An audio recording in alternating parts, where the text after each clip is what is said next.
saludar al diputado Eugenio Casieles, diputado bonaerense, diputado universitario porteño de la hermosa ciudad de Buenos Aires, Argentina. Tengo el gusto de saludarte, Eugenio, esta mañana. Muchas gracias por aceptar este diálogo agonal. Tú sabes muy bien, Eugenio, que los antiguos griegos le enseñaban a sus jóvenes el espíritu agonal en donde le enseñaban a luchar sus batallas, pero sin humillar al enemigo, a competir en las Olimpiadas, pero sin encono, y en la política, a tener esa conversación, ese diálogo, sin intentar ganarlo, sino buscar la verdad y aprendiendo del adversario. Eso es lo que nosotros intentamos en la política, y sabemos que tú lo estás haciendo bien en Argentina, Eugenio, se lleve a cabo en la política de una manera digna y respetuosa. Eugenio, muchas gracias por aceptarnos, por esta charla. Y quisiera preguntarte, Eugenio, de entrada, ¿cómo es que están viviendo el coronavirus? Sabemos que lo has vivido muy de cerca con un compañero tuyo. ¿Y cómo están viviendo el día de hoy? Primero que nos platiques cómo está él y cómo están viviendo el día de hoy esta pandemia, Eugenio. Hola Galo, primero que nada agradecerte a vos y a todos los que están del otro lado por esta invitación. Es súper interesante poder intercambiar y conocer experiencias a partir de foros como este, donde en otros países van a conocer lo que puedo contar yo, pero de otra manera cuando vos nos administrás la información que nos administrás para que podamos conocer lo que pasa en el resto de Iberoamérica. Con respecto a lo primero que dijiste, es lo más importante de todo en la política, ¿no? Interpretar correctamente para qué hacemos política. Digo, cuando los griegos enseñaban eso, explicaban perfectamente cuál era el objetivo de una batalla, cuál era la competencia, el fin real de esa competencia. Los antiguos griegos bien hacían al entender que el objetivo final de una batalla o de una competición era conquistar o poder avanzar sobre algunos derechos, etcétera, y el resto son todas malversaciones, ¿no? Digo, son deficiencias que tiene el ser humano vinculadas a la inseguridad, digo, humillar a un enemigo tiene que ver más con un efecto psicológico negativo que con el resultado que uno necesita puntualmente. Entonces me parece que en la política es lo mismo, muchas veces en la política nos distorsionamos y dejamos de entender que somos funcionarios, somos diputados, somos legisladores, o el rol que tengamos dentro de la estructura política, no partidaria, tiene que ver con hacer que la sociedad mejore, que la gente viva mejor, que nuestros pueblos tengan una vida mucho más calificada, que reciban mejores sus servicios, que reciban mejor educación, salud, que se puedan mover mejor dentro de nuestras ciudades y que tengan una proyección en sus vidas acompañada por todo lo que pueda hacer el Estado para que sea mucho mejor para ellos, para sus hijos y quienes vienen después. Si nosotros ponemos antes que la política pública, la política partidaria, tenemos un problema, porque estamos entrando en discusiones con otros sectores que capaz en vez de escuchar si su política pública es superadora de la nuestra, lo que hacemos en definitiva es bloquear una política pública que puede mejorar la calidad de vida de los ciudadanos para ganar un encono personal que pueda haber o una posición de política partidaria estrictamente. Y con referencia a lo que me decía del coronavirus en Argentina, el segundo caso, que fue el caso de Juan está perfecto hoy por hoy, pero eso nos hizo a nosotros, de alguna manera como equipo, entrar en cuarentena 15, 20 días antes del resto de la sociedad y prepararnos un poquito más, porque investigamos antes y tuvimos acceso a diferentes funcionarios, etcétera, para entender bien cómo abordar por lo menos la cuarentena o el formato de prevención que había que abordar. En lo personal, cuando me llamó Juan y me dijo que tenía corona, en realidad me dijo que sí, que estaba internado, estaban haciendo el testeo y que bueno, que le terminó dando positivo. Me fui rápido para el hospital para ver cuál era el protocolo que había que seguir. La realidad que en nuestro país, en nuestra ciudad, los funcionarios no estaban preparados, sinceramente nos pasó eso, a mí me sorprendió.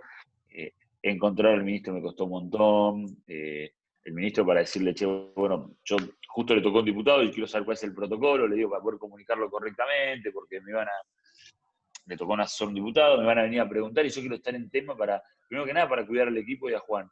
Y en segundo orden, algo que fue muy importante en todo lo que tiene que ver con este virus, que fue la comunicación. Porque digo, sinceramente, otras pandemias que hubieron, la comunicación no estaba tan desarrollada como la tenemos hoy por hoy, que en un segundo, con un mensaje, podemos llegar a cualquier lugar del universo, hacer una fake news, informar mal sin maldad, directamente desconociendo, informar bien, poder hacer que rápidamente alguien tome una acción que lo prevenga.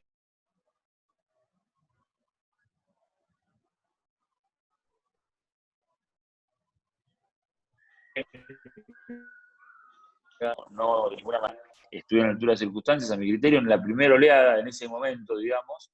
Después de eso, sí, se entró, nosotros pasamos la cuarentena del equipo. Yo no estuve en cuarentena porque yo no he estado en contacto con Juan, pero sí todo el equipo, que fue lo que nos dijeron. Nosotros tuvimos un protocolo, todavía no estaba desarrollado, no estaba preparado. Pero después de pasar esa cuarentena, cuando termina eso, ya había empezado a subir el número de contagiados, no de muertos.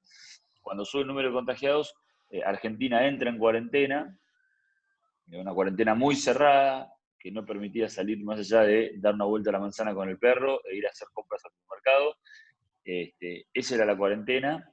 A nosotros, 2 días después de que el presidente pone la cuarentena, nos convocan a los jefes de bloque de la legislatura.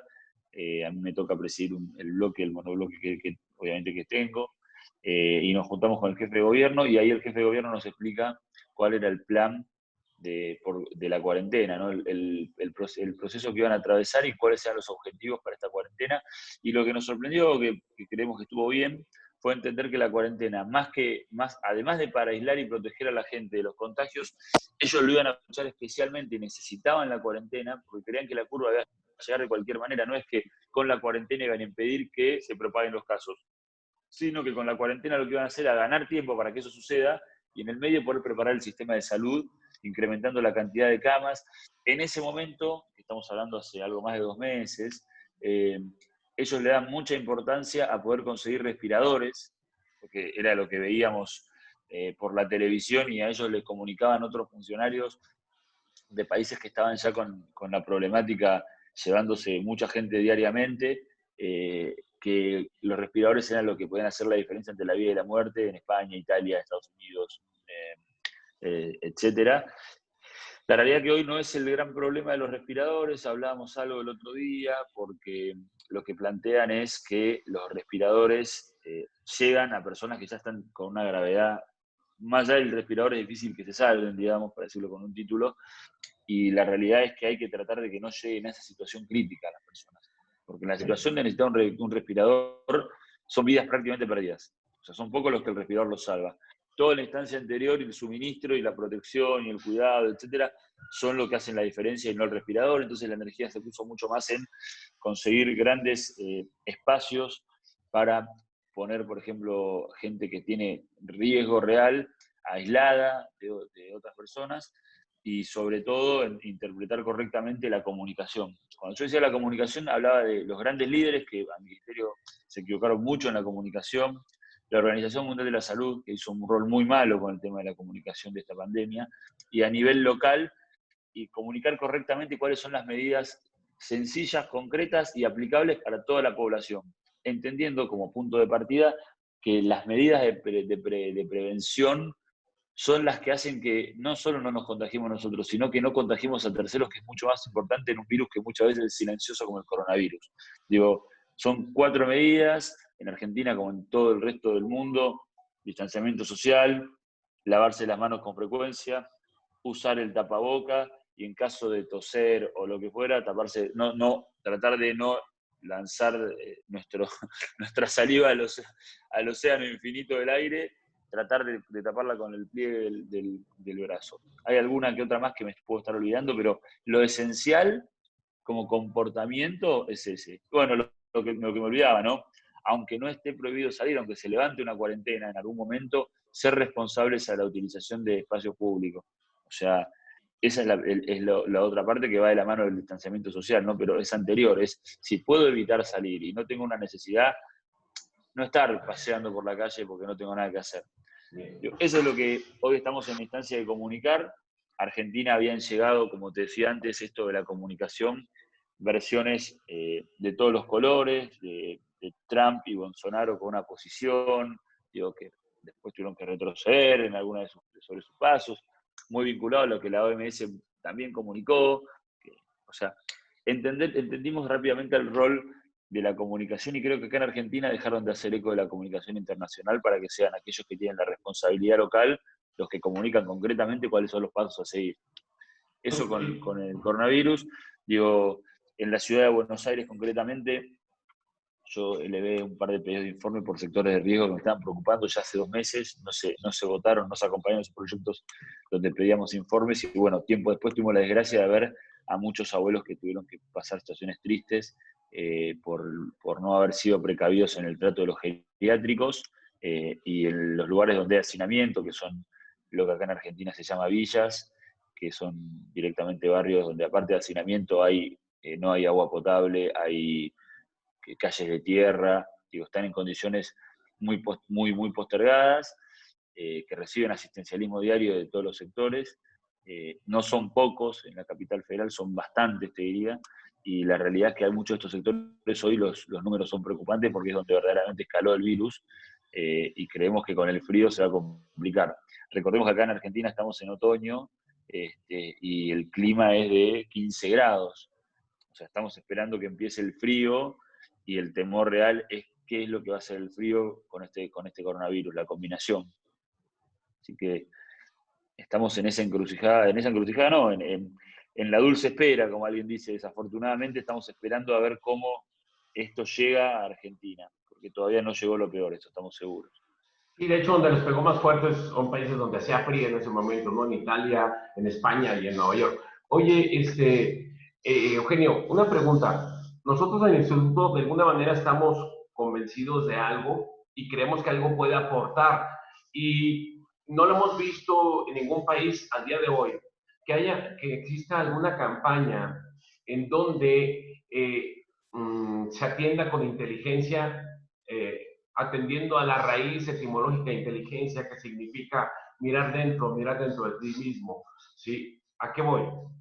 ¿A qué voy? A que todas las soluciones que hay ahorita son externas al ser humano, las soluciones para evitar el COVID, ¿sí?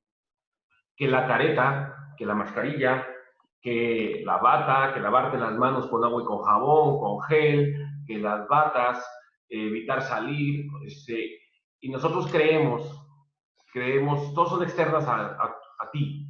¿Sí? Nosotros creemos que fortaleciendo el sistema inmune, estamos convencidos de ello, que es lo que realmente va a evitar que entre el coronavirus. Va a entrar el coronavirus en ti, pero va a salir, lo vas a sacar como tantos virus hay y hemos convivido en la historia de la humanidad con muchos virus, ¿no? Entonces, no hemos visto donde nos enseñen a cómo fortalecer nuestro sistema inmune, que es lo que nosotros creemos que puede ayudar mucho más, porque es, haciendo una analogía con el tema de la migración, ¿sí? Es como tratar de evitar la migración con un muro.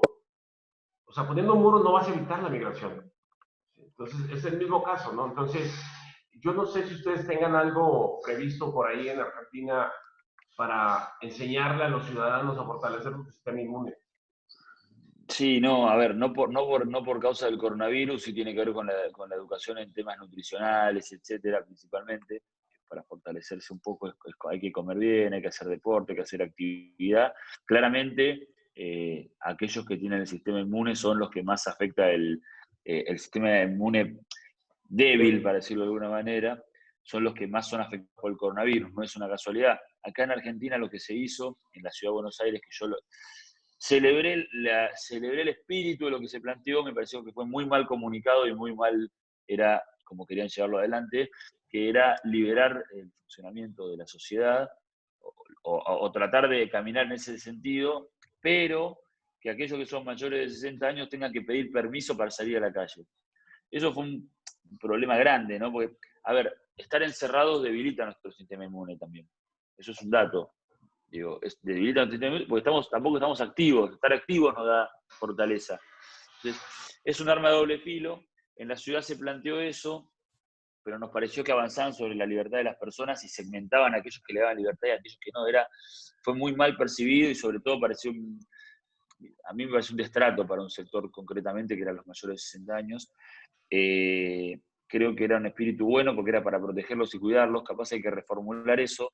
Coincido con vos lo del sistema inmune, pero es muy difícil de llevar adelante. El sistema inmune se alimenta de actividad, se alimenta de alimentos, fortalece con dormir bien. Son hábitos lo que hay que modificar. Bien. Y digo, Oye, Eugenio, ¿cuáles son tus planes al corto plazo? Yo sé que se ve afectado ahorita por el tema del coronavirus, pero tú seguramente tienes por ahí algo preparado para que los bonaerenses vivan mejor, ¿no? sí, te digo, pará, una pequeña, no sé si corrección, pero aporte. Yo no soy bonaerense. Nosotros en Argentina tenemos la ciudad de Porteño. Buenos Aires, claro, y la provincia de Buenos Aires. A lo de la provincia de Buenos Aires le decimos bonaerense y a lo de la ciudad porteño. Yo soy Porteño. porteño, soy la ciudad. Porteño por el puerto que tenemos. Eh, Nosotros estamos trabajando varios paquetes que algunos presentamos, algunos proyectos. Nos concentramos dos principalmente. Uno tenía que ver con las cuestiones tributarias y el otro con las cuestiones de tránsito en la ciudad de Buenos Aires.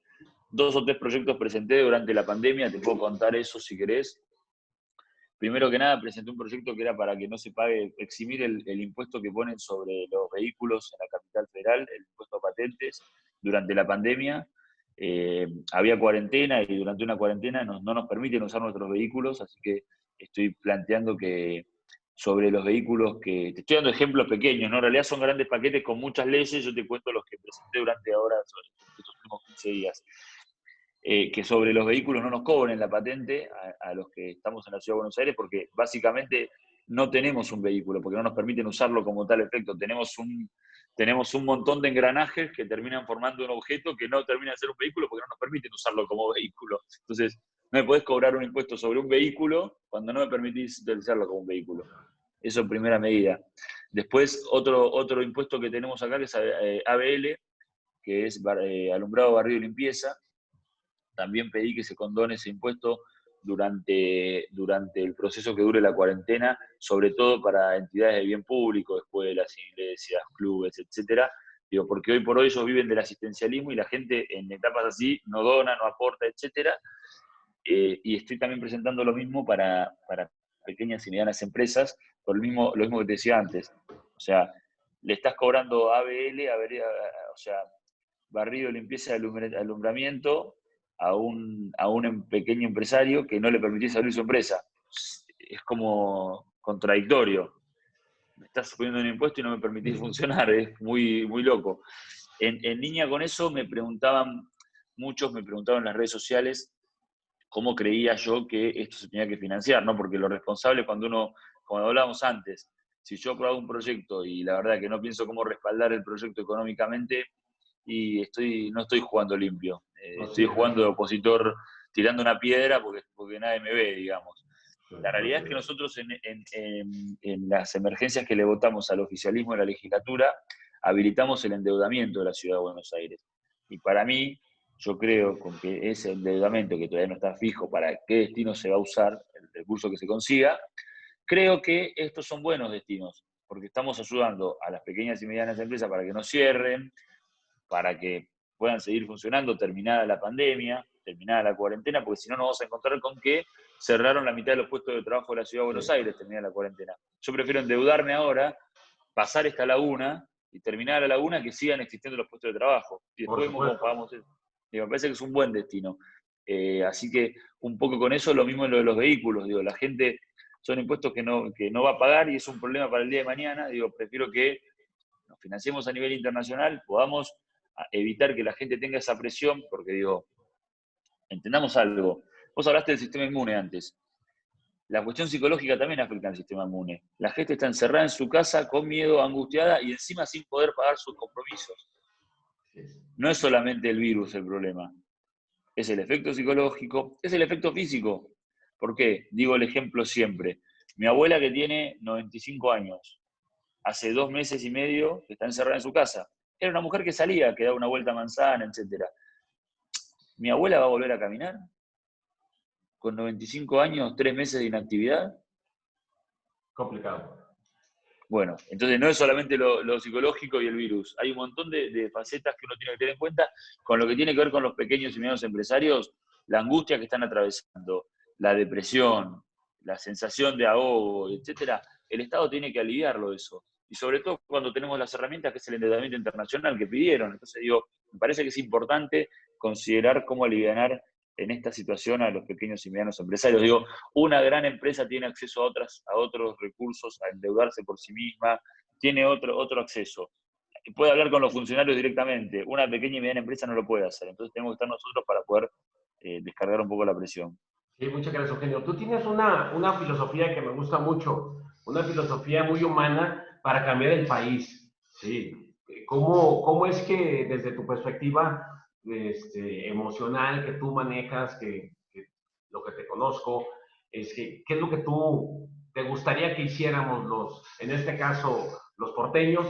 Y un mensaje que le quieras mandar a los servidores públicos de Latinoamérica. No sin antes, si tienes alguna anécdota que nos quieras platicar, algo curioso que te haya ocurrido Bueno, en tu mirá, experiencia como político, Eugenio. en mi corta experiencia como legislador, lo más curioso fue que arranqué con un montón de expectativas y ansias y ganas, y ya la segunda sesión no pude ir porque tuve el problema con Juan Neto, que se agarró coronavirus. O sea, fue, viste, como el jugador de fútbol que calienta ¿Ya? 15 minutos para entrar al partido, y cuando está entrando al partido Se se lesiona.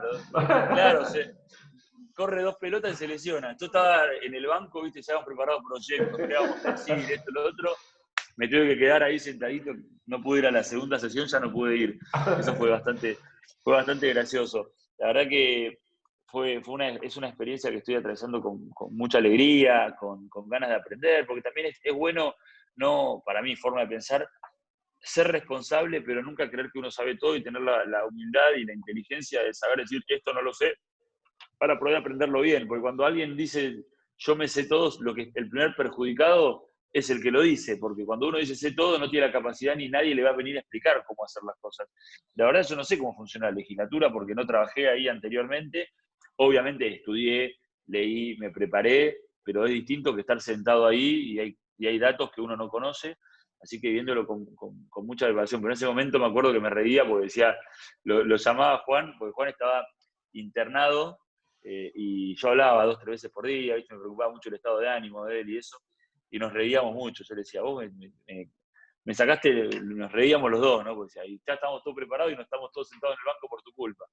Yo lo cargaba mucho. Es un chico, yo traté nunca de decir su apellido, nada, es un chico muy bueno, muy trabajador y joven, así que lo sobrevoló bien el problema del Qué bueno que está coronavirus. bien. Lo atacaron mucho en redes sociales, todo fue un momento difícil para él, así que todo el equipo, fue una buena prueba para el equipo para mostrar si estamos trabajando bien en conjunto y lo fue, así que estuvo muy lindo.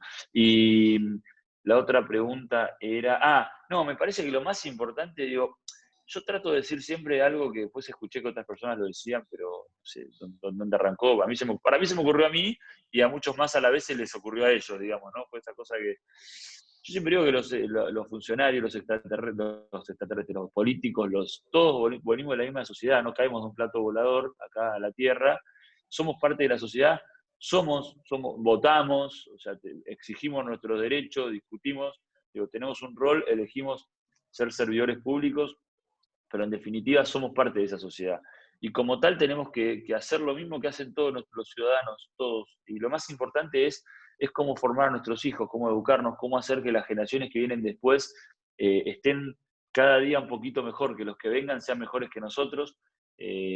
Vemos una sociedad que tiene un montón de flancos abiertos y la mejor manera de que esa sociedad achique esos flancos es educando, tratando de no solo educar académicamente, sino de formar como buenas personas, como gente de bien, como gente transparente, que en nuestra sociedad los chicos que vienen sean mejores que nosotros, ese es el objetivo.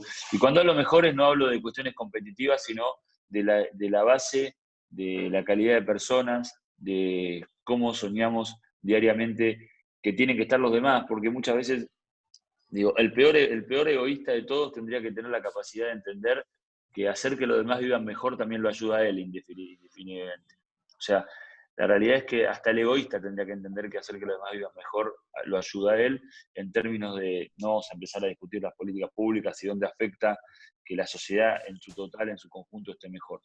Pero tenemos que trabajar para que nuestros hijos interpreten correctamente qué es una sociedad pujante, qué es una sociedad del futuro. Digo, interpreten no solo las nuevas tecnologías, sino que en esas nuevas tecnologías tenemos que involucrar a todos. También una charla que tuve hace poco con una persona que puso a la ONU a trabajar algunas cuestiones de nuevas tecnologías, el mundo 2030, digamos. Hablamos de la preocupación de que en esas nuevas tecnologías, ya la inteligencia artificial, etcétera, ya es parte del presente, no es el futuro, pero tantas otras nuevas cuestiones que se vienen, tenemos que tratar de empezar a pensar cómo vamos a hacer para integrar a todos a ese futuro.